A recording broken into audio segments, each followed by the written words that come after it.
আসসালামু আলাইকুম রহমতুল্লাহ। আলহামদুলিল্লাহ, আজকে পরিচয় করাই দিব বালিশের সাথে। আম কিন্তু বালিশে থাকে।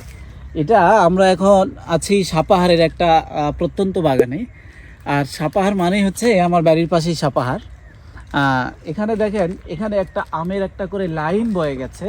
আর ঠিক এখানে যদি আপনি একটু মাটিটা দেখান, এই জায়গাটা একটু নিচু অংশ, এটা উঁচু অংশ, আবার ওই পাশটা আবার নিচু। এই মাঝখানের এই জায়গাটাকে আমের বাগানের বালিশ বলা হয়। আর এখানে দেখেন গাছ কেটে দিয়েছে, এখানে ফাঁকা জায়গা, তারপরেও এখানে গাছ কাটা। শুধু ওখানে না, এই বাগানে যত ঘুরবো আমরা তত তত গাছ কাটা গাছ পাবো। এখানেও একটা গাছ কেটে ফেলা হয়েছে। এইভাবে সিরিয়ালি অনেক গাছ কেটে ফেলা হয়েছে, একটার পর একটা গাছ কেটে ফেলা হয়েছে ফলন বৃদ্ধির জন্য। আলহামদুলিল্লাহ, এবারে কিন্তু জমবে আমের বাজারটা সাপাহার থেকেই। আসসালামু আলাইকুম ওয়া রাহমাতুল্লাহি ওয়া বারাকাতুহু।